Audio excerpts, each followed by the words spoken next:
One of my favorite parts about kites is that the only limit really is your imagination, the wind, and maybe some learned skills. My guest today is a prolific kite artist who's used his imagination and his learned skills to create unique shapes and forms and to use color in a way that has influenced the world.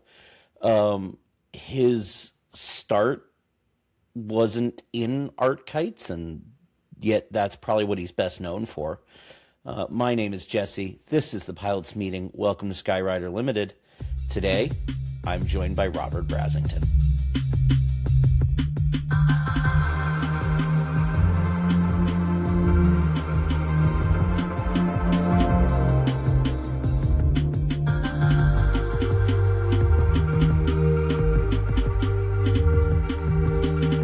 Robert Brasington, welcome to the Pilots Meeting. I'm the honor is mine. I'm really excited. I mean, we've on and off over probably 20 or 30 years in kites. We've, bumped into each other at various places, Wildwood and other places over the years, kite party. But I'm really excited because I'm looking forward to talking about stuff that I think people kind of forgot is in your back catalog, amongst other things. I guess we should probably start at the beginning, though. How'd you end up in kites? Well, it's a pretty short story, really. As a professional kite maker, I always say it's a hobby that got out of hand. But the detail of that is I was living in England and I'd been studying and working in England for about 10 years and got into kids' kites, plastic barnstormers and stuff like that. For relaxation and stress relief and all of the things as an adult student. And then, after years of settling into a job, finished studying, settling into a job, ended up traveling down the Washington coast with the idea of surfing my way down to California for a holiday when I was living in England, driving into Long Beach, which is famous for kites in the early 90s. There were three massive billboards for kites, and my wife Tracy and my friend Mark and I just looked at each other and said, "Kites, really? How exciting can that be?" Anyway, we walked into the shops and never felt the hook go in. It was love at second sight, really. So I bought my first couple of kites. The first kite I ever bought was a Revolution, the original one, which because I didn't have any mentors at the time, I found that fairly boring. And then ended up buying an Hawaiian Team, and my wife bought a Vince Probosky Stinger, which we both loved. And this is going back nearly, oh God, what is it? Nearly 30 years now. And Sure, yeah. took those back to England and realised very quickly that there was a massive industry in England or kite fraternity in England that I wasn't aware of. And, why would one be? So, and that's where it all started, really, starting to go to the festivals at Blackheath and Biggleswade and all the southern festivals. Okay. So I think, I mean, I knew that you had started in sport kites, but I think it'll surprise a lot of people to know that you started in sport kites. And you once told me in another video, actually on the channel, that one of your favorite kites is like a Benson Bantam Phantom. Yeah, that was after coming back from America with an Hawaiian Team. I then very quickly found that Tim had been uh, working on things like carbon fiber and probably arguably better quality of ripstop, and picking up a Phantom and then a Bantam, which is the three-quarter version of it in the day. It was moving from a slow-moving train to a sports Rumbling car, about.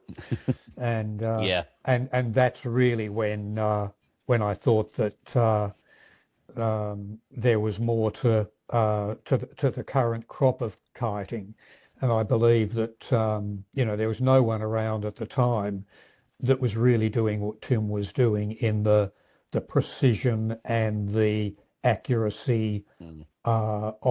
of particularly the Phantom more than the Bantam. Hmm. Definitely. So, how long into this before you decided to try making something? Pretty quickly, really. My mother had taught me how to use a sewing machine at the age of 12, and so I'd kind of got around that. There was no real uh, hindrance to me actually making a kite because, as I say, I was not a proficient sewer, but knew my way around a sewing machine. And I'd Sure. at Blackheath, I'd met a couple of people that were starting to make kites, so we started sharing or I was given some patterns, said, if you like this, try this, and if you like this, try this. So it ended up me kind of just whiling away the long hours after work, working on different designs and learning how different, totally different platforms within a dual line fraternity kites worked. So it was, Sure. I guess within 2 years, or probably within a year, I was making my own designs. That's, I mean, that's, but that was kind of the best part of like 90s kiting was it was very cottage industry, right? Like, Yeah, for sure. I think a lot of people, picked some stuff up and went, "Oh, I've got an idea." And, like you said, you had some proficiency with sewing machines. So you tried some stuff and that got you to, your first sort of kite brand, right? Ground Zero. Yes, and funnily enough, I still, legally, we still, although I don't make those kites, or try not to make those kites anymore, that's still our formal business name. Although Oh, most I actually people know me I by don't think I my, knew that. yeah, well, it's a registered business within Australia with a registered tax thing and everything else like that. So Fair I enough. kind of needed that Hmm, to keep going sure. and decide what I Sure. wanted to do. Yeah. So you made a number of kites, some very interesting stuff. Interesting uses of mesh, as I recall, in like the Avalon. Yeah, that was I wasn't the first to use that. I think Bish from South Africa used that on his oh, I'm just trying to think what the name of it was. It was an 8 foot, a Oh, beautiful kite, Bish Kasmarek, yep, who was a friend. He was living in England at the time, yep. and Spirit of Air. a Spirit of Air. Thank you, very good. Thanks. And I'm just Oh, trying to think of the name of the kite. But he yeah. had one, a little 6 footer called a cheetah, and that was just demonic. Yep. Just demonic. That had buckles and bows on it, and that was just Oh. awesome. Not for the Yeah, he had some faint-hearted. interesting shapes. He Yeah, had some very interesting shapes. yeah. So I think at that time th there was a melting pot of ideas, and everyone was trying different things. But the reason that I went into the vented trailing edge was for the silence and the precision uh, and it actually slowed the kite down somewhat. So for Hmm, precision flying, sure. it was a it was an obvious move. Fair enough. And I mean, this is really before anyone was doing a leech line or anything. I think Certainly, been yeah. a couple of people that kind of claim the invention of that, but the earliest one I know of for sure, um, uh, Doug. What is Doug? Doug's gonna kill me that I can't think of his last name right now because I will see him in like a month too. Dodd But the Raptors. He's from New Jersey. Dodd Had Gross? a kite with a leech line. Oh, Sorry, Not Dodd Gross. no, Doug. Oh, Doug. Um, Oh, Doug. No, it lost me. yeah, it'll It'll come to me after we're all done, of the course. quiet moments. Um, Yeah. oh, that's gonna bug me. Oh well. Yeah, the leech line's like middle '90s, but Yeah. yeah, Yeah. I'm people were trying to definitely starting to try some stuff. yeah, I'm trying to think of when I can remember the first leech line. Um, yeah. No, I can't remember. I can't remember. Mm. It's, dim decades ago. So I have seen a few of the Avalons and some of the early stuff, and your use of color started very early on. When did you start collecting colors and? building up your catalog? Oh, um, I think when I started traveling, I wasn't, I was using basically the basic palette that was available in the early days, particularly Carrington from England. Hmm. And they had about probably 15 or 20 colors, but they also did a crop of colors for their parasailing, which was slightly Mm. different texture to the K 140, I think it was called. So I started Okay. collecting then, and as I started traveling, every time I saw a color that I didn't have, I just bought it. Maybe 2 meters, maybe 20 meters. And in fact, about 10 years ago, I hadn't seen a lime green from Carrington for must have been 50. I mean, Carrington's been out of business, must be nearly 30 years now. And a friend on the Mm. beach on Farno said, "Do you want some Carrington?" I said, "What colours have you got?" And he said, "I got some lime green." So I said, "How much have you got?" And he said, 60 meters. And I said, "It's mine." And I've only just finished it after 15 years. I eke out those colours, and sadly, there's no replacement for it. But one of these days, I'm going to Mm. find something. Mm.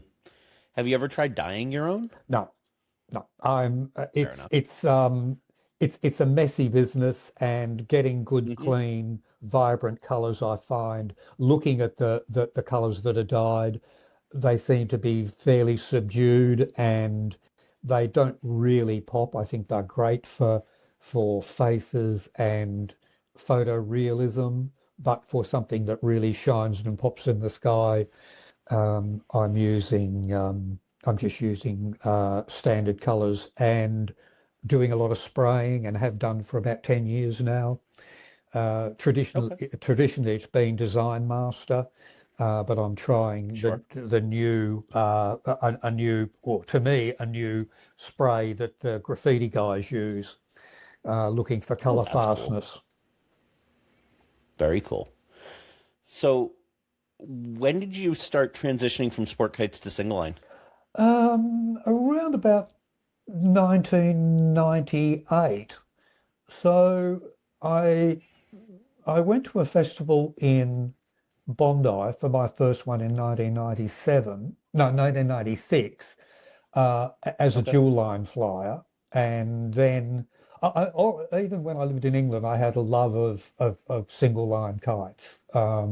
Mm. It was the kind of just the joy of art in me that was awoken after God 30 years as a Mm. young artist. Um, and so when I went to Bondi, there was a lot of really interesting stuff there. And I went back the next year with a collection. I thought, oh, if this is what everyone's doing in Australia, I was still running the dual line business. I started Mm. producing particularly cell kites, which were my favorites and still are actually, Mm. um, and ended up taking three or four designs that I'd come up with and ended up winning I think it was the President's Trophy or something like that, which I didn't even know existed. And that won me a trip to New Zealand.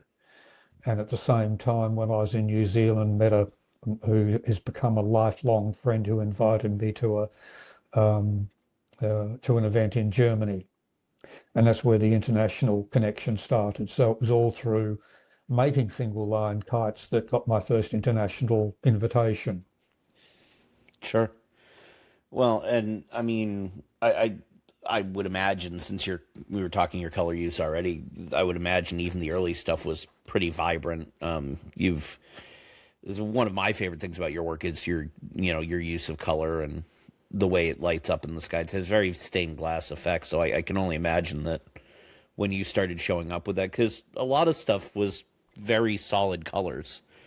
Um, Yeah, I think it still is. I look at, obviously looking at but particularly with the style of kites we are making in the West.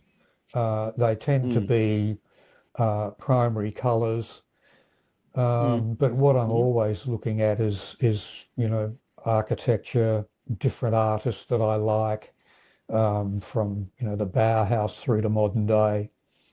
Mm, It's and the world around you. You can't help but if you have a passion for observation and color, the world is full of it. Just turn your head either way, and you see it every right, second.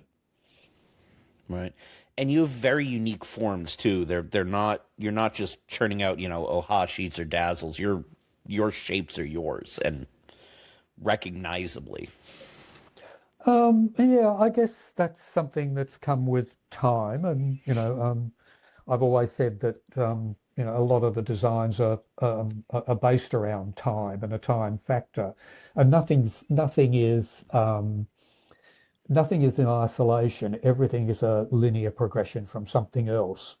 Um, you look at anyone's body of work over, you know, 5, 10, 15, 20, 30 years, you can recognize Ron Gibeon, you can recognize Scott Hampton, you can Hmm. recognize Hmm. Jose Sainz, yeah, and it goes on, and that goes for the European builders as well. Michel Greffier, his stuff stands out. Hmm. It's undeniably Michel, or um, so I guess it's lines drawn by time. Um, Sure. and a lot of people say, well, where do you get your ideas from? Well, it's just a progression from one idea to another. Some get some get more complicated, some get easier. Some get pared down to really simple shapes. And then when I see something that I want to look at in the sky, it's a quick pencil sketch of 3 lines on a piece of paper, and then make it the best way I can and get it to fly the best way I can. Is there a shape that you've been trying and you've just never quite worked out? Um, oh, probably dozens. I've given up, and I refuse to remember them. I just look at them as Fair enough. as as probably a fool's endeavor. But again, after the years, after 30 years of, well, let's say 28 years of designing single line kites now, I've got a fair idea, and I think most of us of my vintage would have a fair idea Sure. when you design something, what's got a fair chance of flying. So, Sure. just a quick synopsis of that would be, if I'm designing something and I'm fairly confident it will fly, I will do the full graphic and test it and then tweak it. If it's Okay. something that's really out of left field, like a couple of new deltas that I've just designed and finalized, I'll do a rough master, which is not graphic, but as rough as you like. Um, and the first airing will want to be 90% finished. Take it back to the workshop. The next airing will be 95% cut and dried. If it doesn't make 95% in its second airing, it probably will never work. I mean, if something just Interesting. says this is not working at all, um, I just give up and put it down to Oh, um, childish foolishness. no, well, imagination carries us all, though. Um, so I know you also you sort of have some stuff in your catalog right now that you're carrying on for other artists. Um, so I'm not sure what you mean. There isn't there a box cut a cellular you're building that was Oh, somebody else's yeah, design? there's I've been given permission to do. Well, it's not all original stuff. Like, um, I've been producing Cody's because of the demand. I've been producing a really lovely kite that I just adore. It's called an Invader. Um, Hmm. Arguably one of the most uh, evocative cell kites that are made. It was made by Gilly Pelham in the 80s, and sadly she passed away. It's got to be nearly 10 years ago now, and I contacted her brother. Would it be Mm. okay if I made it, because it's a colt kite on Fano in Denmark, and I've been asked by Hmm. a couple of German producers to kite flyers to make it, and I said, well, it's not my kite, and they gave me some fittings, so I contacted her brother, who I tracked down with, and permission, and with tears in his eyes, he said, "I'd love you to continue uh, Gilly's legacy." And that was probably 50 invaders ago. It's a Mm, lovely kite. I love it. that's really cool. But yeah, not all not everything that I make is totally original to me. Diamond kites, which are just bread and butter. But I put my spin on them. Mm. And I think you're also probably really known for your trains. Yeah, well, it's just one of those things that again have progressed, particularly in a busy festival field. You can put up one line Mm, and you can carry five, six, seven kites on it. So you get to show handiwork on one line. And I'm not really sure where that started. Um, I don't know. I can't really remember exactly why I started in trains, but it's certainly been a trend that has taken 20 years to mm, develop, and I'm still making them and love them. mm. Well, I mean, it's such a wonderful, because I've seen your trains with all the same shape, but progressions of color and all different shapes and one shade. And it's such a wonderful showcase for your various ways of working. Yeah, yeah, I find it satisfying, particularly in a field where kites have got to behave in a festival field. I've just got back from Italy Mm, last week, and the field was mm, particularly crowded. And you need something that's reliable and you share the field with 50 other flyers, so trains work in right. that way. And I have a Polish friend, Alicia, who I tend to gravitate we Hmm. tend to gravitate towards, and she flies trains as well, so we kind of hang out together, and between the two of us kind of fill a corner of the arena. It's easy. Mm, mm. And I'm sure stunning because I've seen your work together, and her use of color is really remarkable too. Yeah, we kind of bounce off each other, and at times we challenge each other as well in the last couple of years, which is fun. It's good. I enjoy it. Actually, on that note, I'm kind of curious. I wanted to bounce this off of you. So, there's another kite maker in the U.S. who has told me that he has self-imposed what he refers to as the Robert Brasington challenge to use at least one shade of every color he has in every project. Oh, How do you feel about having become so influential as to be a challenge point for other artists? oh, I certainly don't deserve it, I don't think. I haven't heard of that one before, but I'm just another kite maker that, does what they, does what they do, and but it's humbling to feel that people feel that way about me. I just look at myself as being another kite maker, and just do what I do. If people like it, that's great. It's been a great ride, actually. I didn't think um, that I'd still be here after nearly 35 years of as a kite maker. I remember when my wife and I decided to come back, and I said to Tracy, said, "Well, what are we going to do when we go back to Tasmania?" I said, "I don't care as long as I can move to the east coast of the island so I can surf." And I thought, okay, that's okay. And I thought that being a kite maker would be maybe 2 years, 3 years, and here I am, 35 years later, still doing what I do. But I still love it, Mm. and I'm well past retirement age. So, have you got anything like you must have a sketchbook full of shapes that you're working on at any given time then? Yes, I do. I mean, there's a lot of things I'd like to do, and I'll probably do that if I ever slow down. But I don't really have a big sketchbook. I just kind of do a quick sketch while I'm traveling or in an airport, or I see something or take a photograph of something, and I think that would work. I've probably got three or four designs at any one time, just one word on my whiteboard, and between projects and requests and traveling. I'll think. I do a lot of thinking about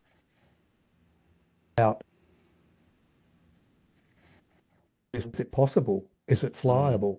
So there's a lot of thought in the quiet hours before I even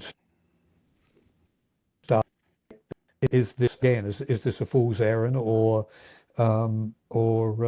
is there potential? And thankfully, in the last couple of months, I've had three new designs which have been very successful as flying Oh, platforms. that's Whether they're awesome. going to be popular or not is another story, of course. Sure. And we were talking about your international travel earlier, and just there, you've got to be one of the best traveled kite flyers, kite artists out there. I mean, it feels like you're always somewhere else in the world. Yeah, I guess so. Qantas tells me I am the top 5% of air miles traveled, so, which staggers me. Wow. That absolutely staggers me. But normally I will do around about 10 trips a year, of which three or four will be long hauls. I'm up to Europe three times this year, traveling a lot more to Asia now. Mm, And of course, there's the local travel, domestic travel, sure. and that's mostly to Queensland, which is the furthest state that's up north towards the equator. In fact, I'm heading up there Hmm. next week, up into the far north Queensland, up into the tropics. Um, but I enjoy traveling, meeting people, sharing the beach with someone, and it gives Mm, me a break. I live in, I guess it's part of my life that I'm used to. I live just with my wife and two dogs, and we live 24/7 together. And although my wife works as a vet nurse, we're always together, and I don't because I work here and we've never had kids and all of the other things. I don't really have much of a social life here, so all I do really here is work on the 25 acres around that and the 2 acre garden that we've got. So having mm. a 2 week break in Europe or Asia is a break not only for me but for Tracy as well. She doesn't have to cook and clean the clothes. So Fair enough. it works for us. Fair enough. So I guess can I get your like top 10 festival list from all these years? Oh, top 10. Oh, I can give you probably top five. Oh, okay, let's work on Okay. it. Number one would be a toss up between Chervia and Fano. Mm, So let's call that number two. No, let's skip to number three. Um, okay. Kite Party would be Mm, probably number three. close to my heart. Historically, a lot of the events that I really loved are not running anymore. But as a Mm, side note, things like Sunderland and Bristol in England, mostly English festivals. Portsmouth is a top event. Um, mm, what am I forgetting? That's four. The one that I'm really enjoying at the moment, and I'll be a repeater for the third time, will be Daishan in China this year. oh, And yeah, so it's a that's a little, newer one, yeah. uh, um, to be honest, Jess, I don't know. I've been invited by the organizer, myself and an Australian colleague are going up, are basically an Mm, festival, but they wanted something okay. on the ground close to the public. So Roger, Sure. my friend Roger and I have been going up, and it's on an island just off the coast of Shanghai, which is fun. And I've been going up to Thailand lately, and Mm, that's a trip. That's really nice. Nice to be on a warm beach with mm, ocean winds blowing in your back, so that's nice. mm, But top 10, ooh, there's so many, so many. Um, sure. and as the years go by, as you know, festivals come and go. I loved going to Indeed. Wildwood in the few times that I'd been there. Hmm. Long Beach has always been I've been again Mm, a repeat offender at Long Beach for since 1998, um, mm. and I haven't been to Long Beach for. I have no plans to go this year, so I've always gone up every second year because my best friend lives in Seattle, and we meet now on Fano in Denmark every year, so that kind of makes up for the missing Very nice. friendships. Sure, yeah. Fano is on my bucket list for sure. I'm actually checking off another one off of your list there. I'm getting to do my first Portsmouth this year. Oh, right. Okay. Well, we'll meet each other there again. Ah, I, Yep. Yep. I will. We'll see you there. We'll Yeah. definitely Well, the other connect. one everyone's raving about is with the demise of all the English festivals Saint is St. Saint Anne's, Anne's. which is the week before. Yeah, and they're back to back this year. I'm doing They both. are, in fact. So I'm just looking at flights to go to both of them. So Awesome. yeah, I will see you there. That'll make be it awesome. make it 2 weekends running. Yeah, for sure. Um, so all right, I'm trying to think where else we haven't. Well, so I guess I know what I want to ask you about. So when did you start teaching workshops? Because you've done quite a number of those over the years. Yeah. Quite a number of folks Yeah. learned a thing or two from you. I think the first workshop would have been about Fort Warden in 1998, I think. But I remember So pretty early. vividly the work. Yeah, I remember vividly the workshop in at Fort Warden in 2000 in 2000, and Ali Okay. Ficino was there, and she was putting a household together for the Draken Syndicate, and in fact, the teacher there was to be uh, what's the word?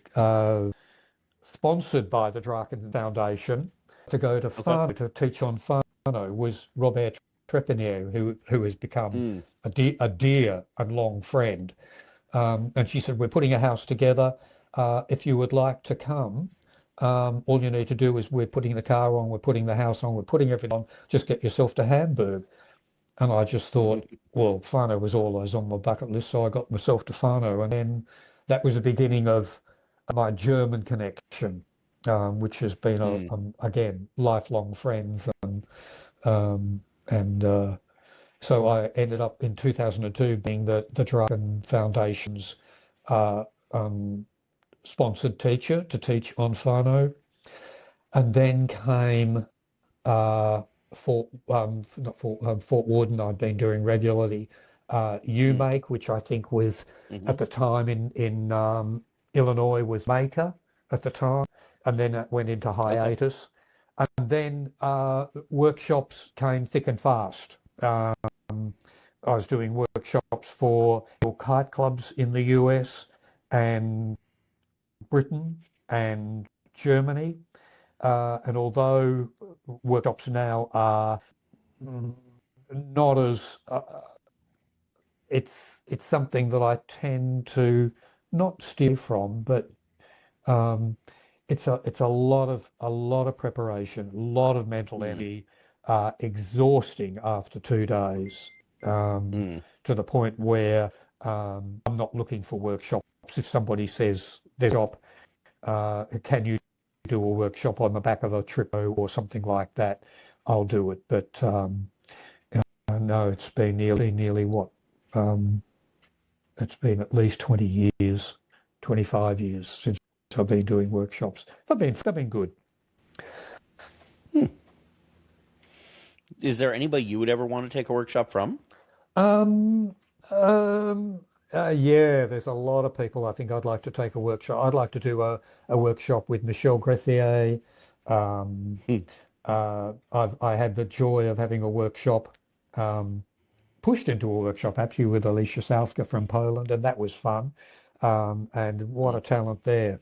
Um, mm, uh, Robert Trepanier, I think I said. mm, I would love to have done a workshop with Pierre Fabre if he was mm. still doing kiting. Um, many people, many people. but it's opportunities that have Hmm. to show themselves. Sure, sure. Wow, covered so. I keep trying to think what we haven't chatted about. Um, it's funny, like you've had such a long time at this, and yet it's just a very simple, like you said, it's just time and progression. Yeah, I mean, over those years, that's I kind of sometimes look at the my kind of body of work, if you like, and it's just covered Mm, so much. Some of it foolish, some of it has been great for display work like the Kinetics. That's mm, been and that came out of a request from a company in China um, some years ago, about 2004 or something like that, and they said, "Can you do some spinners?" And I thought I'd never done spinners before, so started working with those. And as the kind of the hook went in on that one, the diversity of kinetics took over. mm. And that has been, well, it's been over 20 years now since I've been doing those. And they Sure. come in ebbs and flows. And, in the Mm, last 10 years, they've been really good to me. It's been a great festival edition sure. because they were so visible even without wind. Mm, And I tended to go with those rather than banners, which most people go for, because they were different. Um, I've dabbled in right. in bowls. I've done workshops in bowls, particularly after the success of Bowl Night, which is Wednesday night on a Fano Mm, evening. Um, yeah, there's a lot of kites that have come and gone, and sometimes I kind of surprise myself when I look.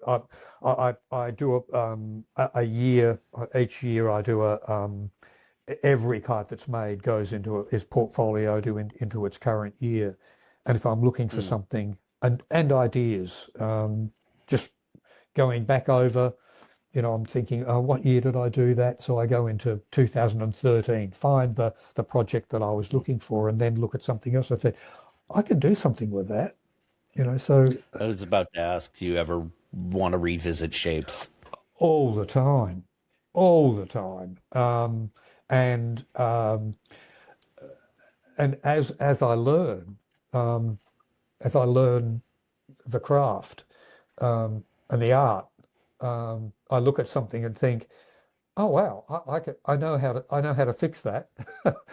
I photograph it and think, well, that was a disaster. Now I know how to do it because Sure. when you stop learning, you stop living. Um, Mm, I remember something Peter Lynn told me years ago. mm, He said, when you think you know it all, that's when you give up because you've deliberately stopped wanting to learn. And the more I mm. learn, the more I realize I don't know. And I look at something, particularly in festivals, of what other people are doing. And you look and think, oh wow, I really love that. I wished I'd done that. And then you just move along, you know. So Sure. Sure.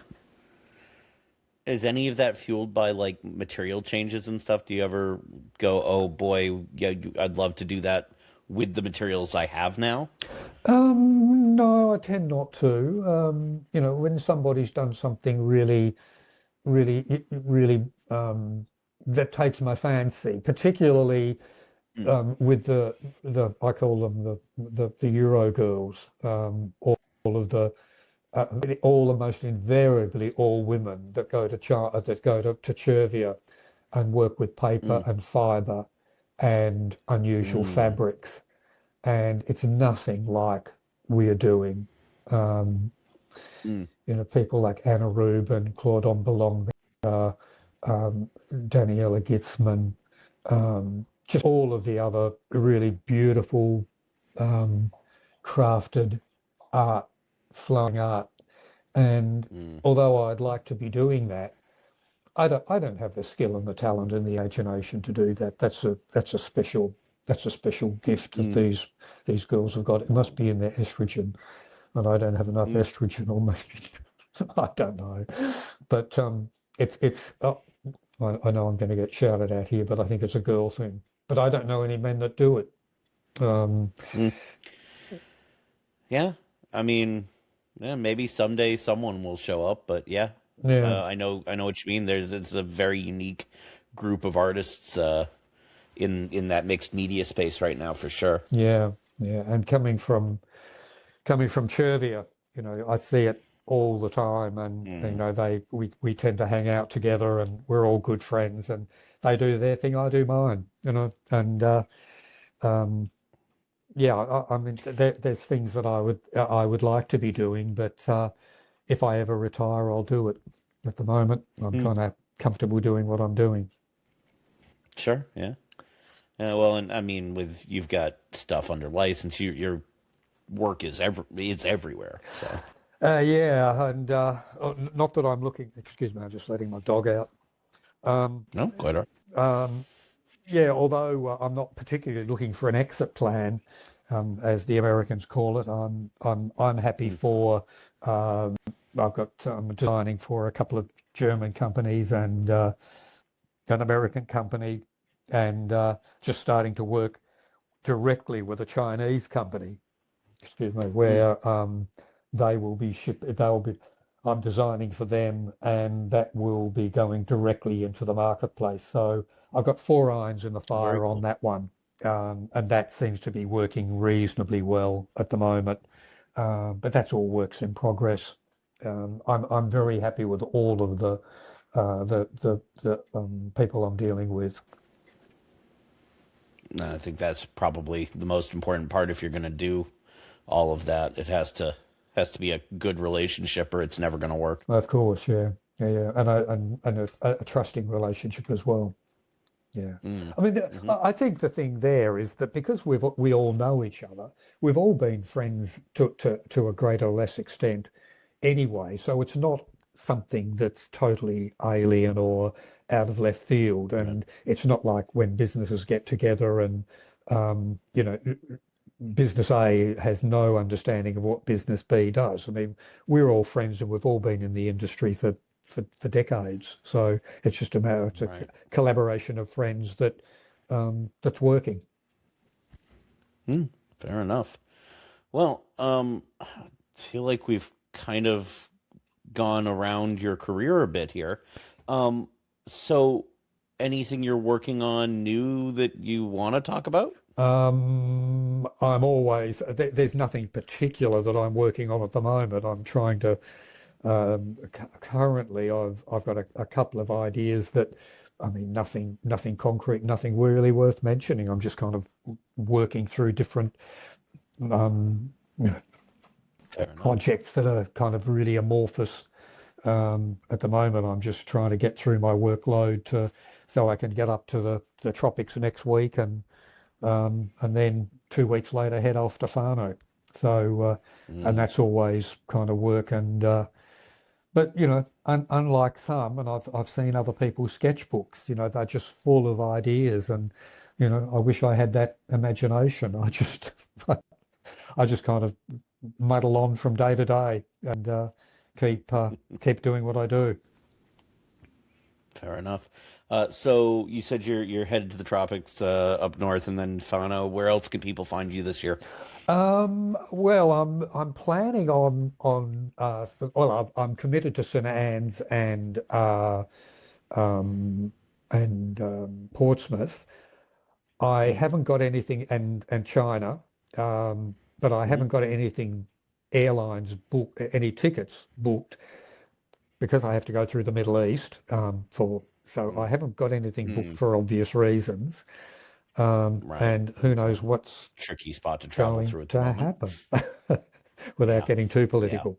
So, but I'm Yes. I'm feeling fairly confident. I'm traveling through the Middle East to get to. I'm traveling through Dubai in 4 weeks' time to get to Hamburg. I'm feeling Okay. very confident that I'm going to make it, unless something totally I'd like to say left field, but in some cases it's kind of predictable. Yeah, Yeah, it is a bit, isn't it? without putting too Um, fine a point on it. no, no, understood.